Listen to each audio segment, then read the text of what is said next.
So today the subject really we're getting over is designed for a purpose, saying that we're designed the way we are for a reason and for a mission. We should be accepting that. I'd like to open it up with Psalms 139, chapter 139, verse 14 to 16, which reads, "I praise you because I am fearfully and wonderfully made. Your works are wonderful, I know that full well. My frame was not hidden from you when I was made in the secret place. When I was woven together in the depths of the earth, your eyes saw my unformed body. All the days ordained for me were written in your book before one of them came to be." The way we come into this world is no accident. You, me, and everybody else is handcrafted by God for a very unique mission for each of us. Everybody's mission, some can look similar, but all to some extent are unique to each one of us, and we're created in a way to make that happen. In today's world, the problem of self-rejection has grown to a massive proportion. We see it everywhere we go today, whether it be with gender or physical features, has even grown to the point where our adults are forcing this ideology on children before they are mature enough to make life-altering decisions. To reject our design would be to say that God is incompetent and messed up. If that were possible, he would not be a God worth worshiping at all. So we always praise God, say he's all-knowing, all-powerful God, which created this whole world we live in perfect unison so it can sustain life, not to mention the things outside of this world. But we think that when it came to us, that he messed that part of it up. And I think that would be to diminish his power that we say he has. And if we're doing that, then I wouldn't say he's a God worth worshiping in the way that we do. So King David understood this fact very well when he wrote the opening verse we read, which we'll read again, Psalms 139, verses 14 to 16. "I praise you because I am fearfully and wonderfully made. Your works are wonderful, I know that full well. My frame was not hidden from you when I was made in the secret place, when I was woven together in the depths of the earth. Your eyes saw my unformed body, and all the days ordained for me were written in your book before one of them came to be." King David has self-acceptance because he understood that God made him exactly how he needed to accomplish the mission set before him by God. So King David there writes about how he knows the way he is the way he's supposed to be to accomplish what he did, which allowed him to have self-acceptance. With the rise of gender rejection, we also see a rise in suicide attempts. The more our culture rejects its original design, the greater the mental decline and increase of depression. A study out of UCLA found that 81% of transgender adults in the U.S. have thought about suicide, 42% of transgender adults have attempted it, and 56% have engaged in non-suicidal self-injury over their lifetimes. And then another study out of Newport Academy shows that the LGBT community youth are considering suicide 4 times greater than non-LGBT youth. 4 times greater. That's terrible. And the youth is kind of the ground that I'm in a lot now. And it kind of makes me nervous. Even myself, my kids aren't quite old enough yet to get into the educational system and to me have to worry about these things because it scares me. And if anybody here has kids around that age, the same thing. It scares me at least, and it probably does a lot of you. And I was talking, and I even went as far as to ponder the idea of homeschooling because it worried me. And I had a conversation with Kenny after that, and he was saying that if we pull the kids out of the school that are the light, who's going to share it with them? You know, who can help them? It may bring some light to that and give them a group to identify with, to let them know Jesus and let them know the love that he has for them so that we can get out of this dangerous situation. So if we understand that we are our own masterpiece and accept our original design, we can save lives. So Paul spoke about this in Ephesians chapter 2, verse 10. "For we are God's handiwork, created in Christ Jesus to do good works, which God prepared in advance for us to do." Right? And the word there, what it's taught there is too, is that's a continual project. It's not something he created from the very beginning and we're as good as we're going to be. It's a continual progression that as we step closer to him and the job that he has for us to do, we're going to continue to get better at whatever field that is he has. But it's going to take us actually stepping in that direction, doing it to get better. So God made no mistake, and we should accept our design to accomplish the mission that we were designed for. Paul had an imperfection himself, The exact part of him that was troubled isn't explicitly said, but the lesson around it is the intention of what I'd like to get to today. 2 Corinthians chapter 12, verses 7 to 9, we read, "Or because of these surpassingly great revelations, therefore, in order to keep me from becoming conceited, I was given a thorn in my flesh, a messenger of Satan to torment me. 3 times I pleaded with the Lord to take it away from me, but he said to me, 'My grace is sufficient for you. My power is made perfect in weakness. Therefore I will boast all the more gladly about my weakness, so that Christ's power may rest on me.'" So Paul didn't reject this or try to hide it or overcompensate to kind of disguise this weakness that he had. Rather, he rejoiced in it. I think that's something we can definitely learn from. So another passage showing how God can shine in weakness is John chapter 9, verses 1 to 3. "As he went along, he saw a man blind from birth. His disciples asked him, 'Rabbi, who sinned, this man or his parents, that he was born blind?' 'Neither this man nor his parents sinned,' said Jesus, 'but this happened so that the works of God might be displayed in him.'" So even if you think we're broken or crippled, God's glory can be shown through you. It's not just those that we see that are made perfect, if we can even say that, and I don't think we can, but it can be shown through anybody as long as we're following that path that he has for us and being unique like we're supposed to be. Now, there also are dangers of rejecting God's design. When it comes to rejecting God's design, it turns into arguing with the Creator. Paul spoke about this in Romans chapter 9, verses 20 to 21. "But who are you, a human being, to talk back to God? Shall what is formed say to the one who formed it, 'Why did you make me like this?' Does not the potter have the right to make out of the same lump of clay some pottery for special purposes and some for common use? We also see that not everybody's made for flashy roles. Some people are meant to do things that go on behind the scenes, and these things that no one sees, but is often more important than the ones that you do." And later in this lesson, we'll get into that a little bit more, but there's a lot of people that do jobs that you don't see, right? The person that stands and teaches in the morning, very visible. We all look at them, but there's a lot of other things that go into conducting just a Sunday morning service that we don't see, but are crucial to making it happen. Arguing with God about the way he had designed you will bring you under a curse as well, which is another danger of rejecting God's design. And we see this in Isaiah wrote in Isaiah 45:9, "Woe to those who quarrel with their maker." Seems to make sense when we see the current state of mental health of the world and the major shift to denying their original design, which in turn will diminish our ability to do the mission we were set out for, like I said earlier. So if we're made uniquely to accomplish a mission, but yet we deny our uniqueness and we push it down and we be who we think we want to be, we'll never accomplish what we're supposed to do to start with, on top of falling under a curse. And a good example of seeing this is the story of Moses. We see this takes place in Exodus chapter 4, verses 10 to 14. "Moses said to the Lord, 'Pardon your servant, Lord. I have never been elegant, neither in the past nor since you have spoken to your servant. I am slow of speech and tongue.' The Lord said to him, 'Who gave human beings their mouths? Who makes them deaf or mute? Who gives them sight or makes them blind? Is it not I, the Lord? Now go, I will help you speak and will teach you what to say.' But Moses said, 'Pardon your servant, Lord. Please send someone else.' Then the Lord's anger burned against Moses and said, 'What about your brother Aaron the Levite? I know he can speak well. He is already on his way to meet you, and he will be glad to see you.' So Moses clearly had some speech problems that he thought were too big to be able to do what the Lord wanted him to do. Moses had been created to complete this mission of freeing the Israelites, but was scared because of his speech imperfection, which caused God to be angry with him. So Moses he probably wasn't nearly as concerned about the speech imperfection as nervous or scared to put himself out there like that. Now, sometimes we have to get uncomfortable. We may think that we're not good enough to do this certain job that's set out for us, and we'll reserve ourselves. But sometimes we have to get uncomfortable to grow and to become better.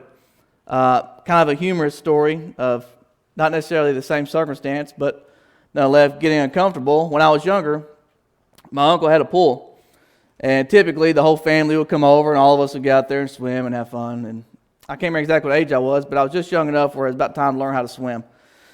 Well, one day I went over there, and it was just my uncle and my cousins, and they all jumped in the pool, and I'm sitting on the deck, and like, hey, you got a life jacket or something to help me float here? And he said, well, you can't swim? No, I can't swim. Well, as luck would have it, he grabbed me by the neck in the swimming trunks, and he threw me out there in the middle of the pool. So I start flapping and screaming, and I can't swim, I'm drowning. Well, all I hear from him is, well, it looks like you're swimming to me. And I slowly started to realize, hang on a minute, I'm not drowning. I'm good, I'm swimming, and then guess what? Now I know how to swim. Well, I always could, but it took me getting uncomfortable and really someone else throwing me in that position to make that happen. So when we, like I said about Moses, which caused God to be angry with him because they are arguing with him, I'm not good enough, I can't do this. We see it's another in Hebrews chapter 10, verses 31, about the dangers of this. So it is a dreadful thing to fall into the hands of the living God. Right, and a good way to avoid that is simply just to understand that God made you just the way He needs you. For the mission He set forth, you're perfect. And we shouldn't be trying to hide those things that make us unique to do that. When we reject the design God made for us, there will be an outward expressions that come out from us. There's also going to be some inward things that if we really start to do some self-examination, we'll see when we're doing these things, but there's also outward expressions that others would be able to pick up on. So let's examine some of these behaviors and look at ourselves and do some self-examination to see if maybe we're a fallen victim to any of these things. First one I'd like to talk about is the inability to trust God. So if we look at ourselves and reject what we see in the mirror, or even to the point to where we think we have been robbed of something, we can fall into a place of losing confidence in the designer's plan. For other parts in our lives, if He can't make me how I think I should have been made, how can I trust Him with the rest of my life and what I'm supposed to do? And how can He get that together if He couldn't create me the way I want to be? Even make statements to ourselves saying, if I did or did not have whatever that may be, I could be so much better, or have this or that, or even be this or that. Right? That's kind of like me. God didn't make me to be a professional basketball player. I'm 5'9", depending on what shoes I'm wearing. I can't dribble a basketball very well, but that's okay. That's not what I'm meant to do. And I think that's the thing we need to understand, that sometimes we look at things that we want to do, or if I was faster, or if I was stronger, maybe that's not what you're meant to do. So God has made us perfect in the aspect of accomplishing the mission He has set out for us. So if we think or want something that we can't do due to our physical or mental composition, then it's probably not what we're supposed to be doing. So one thing we see common in the Scriptures, though, is to trust the Lord and understand that His ways are perfect and will work out for the good in us. We see in Proverbs chapter 3, verses 5 to 6. Trust in the Lord with all your heart, and lean not on your own understandings. In all your ways submit to Him, and He will make your path straight. All right, so trust in the Lord with all your heart. If we trust Him with all our heart, we'll understand that He knew what He was doing when He made us. He didn't make a mistake. And just fully trust. Now, a second thing that we're going to see outwardly is difficulty loving others. When we look at ourselves and hate what we see, it will affect how we interact with others, how we treat others, and how we communicate with others. We see in Matthew chapter 19, verse 19, the second half of that verse is love your neighbor as yourself. So if we don't love ourselves the way we should, then we'll never be able to love our neighbor as we are called to. So if we're called to love our neighbor as ourselves and we don't love ourselves very well, we can't give that love that we're supposed to give to our neighbors. And one way to help with this, with loving ourselves, is to understand that we are made in some degree of God's glory. See in Genesis chapter 1, verses 26 to 27. Then God said, let us make mankind in our image, in our likeness, so that they may rule over the fish in the sea and the birds in the sky, over the livestock and all the wild animals, and over all creatures that move along the ground. So God created mankind in His own image. In the image of God, He created them, male and female, He created them. Now, an important note to make here is that after the fall, so originally Adam and Eve were made in God's image, but after the fall, that image is distorted. We're not completely gone. I think in one similar way we see is we're a three-part human being just as God is. So if we look at that, that should be one easy way to be able to love ourselves if we're made in some degree of this Creator that we say is all-powerful and all-knowing. Now, wrong priorities. Now, this is something else that we can do if we're rejecting ourselves. It's not hard to lose sight of the main goal and stray off to something else. And an example is to want to be something great. Now, I think I fall victim to straying off. I keep a lot of things going at once, and I'm liable to jut off in whatever direction. I guess that's just me problem. So I want us to be great. Great as in full of accomplishments, well esteemed to the public, to be great in many facets of life, to be seen as knowledgeable, accomplished, and to have many things to show for it. The reality of this is some people are meant to accomplish many things, while some are meant to play a smaller role in the effort of getting people to become brothers and sisters in Christ. And we have some people in our church like this that have many achievements that are great, and you just look upon and you're like, wow, the things you have achieved are just amazing, and we want that for ourselves. I know, example, for my children, I want to be able to pass on as much knowledge to my children as I can. I want to be able to teach them as many things as I can. And I think sometimes if I'm not careful, I get off in that direction of trying to learn all these things. Well, then we can start to let go of the importance of God a little bit too much if we're not careful, focusing on other things of the world, that is. And like I said, some are meant to play a smaller role than others. Not that they're any less important. That's just how they're designed. We see again in Romans chapter 9, verses 20 to 21. But who are you, a human being, to talk back to God? Shall what is formed say to the one who formed it, why did you make me like this? Does not the potter have the right to make out of the same lump of clay some pottery for special purposes and some for common use? So if we look at a regular conducted Sunday, we'll see some jobs that are more visible, like the preacher, which is seen and heard doing as part of the service. But what about everybody else that goes on? What about the team that makes sure the sound is good as being transmitted efficiently so that all can hear?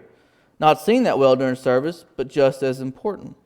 What about the man who puts together the live stream so that those who can't make it or are across the world get to hear the service and a chance to receive Christ? There are many other jobs like this, as well as including the one who prints and folds bulletins. And I don't know if anybody's done that before, but that can be a task in itself. Especially as we grow, that's more and more. We got to print and fold and cut, and that can take some serious time. The ones who cleans the building maintainers, the ones that make sure that the air is working fine so that when we get here, we can be comfortable. And all these things happen before we get here. Or the ones that replace TVs that are broken so that we can see. There's a bunch of things they do, and some that I don't see myself, but they keep this place turning. Or the ones who greet the guests, just as important. The ones that make people feel welcome when they come in here so they can listen and they want to be a part of this family that we have. So we all work like a body, each with different parts coming together to accomplish the mission ahead of us, equally important. We see this where Paul's talking about how we can all come together but with different jobs in 1 Corinthians chapter 12, 17 to 20. If the whole body were an eye, where would the sense of hearing be? If the whole body were an ear, where would the sense of smell be? But in fact, God has placed the parts of the body, every one of them, just as He wants them to be. If they were all one part, where would the body be? As it is, there are many parts, but one body. That's to say, if we were all preachers, well, there wouldn't be anybody out there to do it. And if we were all changing the sound, well, for one, we couldn't all fit. That's not going to work. We all have jobs, and they all play together, and they're all equally important. The last thing I'd like to add on outward expressing things is over attention on clothing. There's a standard that we should follow when it comes to clothing and appearance in the areas of cleanliness and modesty. Outside of that, clothing should not be that much of a concern to us. If one rejects the way he or she is made, they may truly try to hide it with clothing, putting on an abundance of attention, too much attention that is, on the clothing they wear. Jesus spoke about this on His Sermon on the Mount in Matthew chapter 6, verses 27 to 29. Can any one of you, by worrying, add a single hour to your life? And why do you worry about clothes? See how the flowers in the field grow? They do not labor or spin, yet I tell you that not even Solomon in all his splendor was dressed like one of these. I think we see that a little bit in some other churches or other buildings where there's a dress code expected to come in, and if we're not dressed to that dress code that they think we should be, we're not accepted. Or we're not going to become part of the family, or maybe we get pushed to the back. which is crazy. But that's why I'm glad here we don't do that. And we have the people that greet, and like I said earlier, and make everybody feel welcome. So God has designed all of us to accomplish what He has already set forth. Each and every one of our missions are unique to us, our abilities and mental capacity. This is an ongoing process on continual improvement to allow us to get better and better at our job. Right? So one day, again, Kenny here spent 15 years, spent lots of years preaching, right? A much better communicator and more knowledgeable than me. And I hope as down the road, it's going to take a long time, but I hope one day I can get as good as he is. I kind of feel bad coming up here after he gives a service, because man, I gotta try to get 20% of that to follow up on. But very grateful for him and all the experience that he brings to us. So Paul explained this in Ephesians chapter 2, verse 10. We are God's handiwork, created in Christ Jesus to do good works, which God prepared in advance for us to do. The word "are" used there proves that there are continual processes of betterment. While God will better the things He can, there are also things that we need to learn to accept that are not going to change. That will be the same our whole life. And some of these things are, not all, but some, my parents, my birth order, my siblings, right? Any brothers and sisters here know that we can't change that even if we wanted to. Not to say that I want a different brother. He's not here today, so I can say that. My gender, my race, my nationality, my physical features, my mental abilities, the time in which I'm placed here in history, and my aging and my death. These things we can't change, so we need to accept, because we can dwell over them, and dwelling over them will diminish the love we have for ourselves. And like we said earlier, if we're called to love our neighbors as ourselves, and we can't even love ourselves, then how can we be sharing that with others? Well, we can't. All these things come together to make us unique individuals with unique experiences, making us perfect for the jobs we are set out to do. King David, again, wrote about this in Psalms 139, verse 14. I praise you because I am fearfully and wonderfully made. Your works are wonderful. I know that full and well. So I ask you all, are you being who you were designed to be, or are you trying to hide the things that make you unique? Right? It's a difficult thing to do. I think we all need to do a little self-examination, see if maybe some of these outward things we're seeing here, maybe we're displaying some of those. And if we are, we need to look and see if it's a root cause. Most of the time, all our outward problems are due to something inward we just haven't solved yet, or something we haven't forgiven ourselves on yet. And important to know that is we're already forgiven by God, so we should be forgiving ourselves for that as well.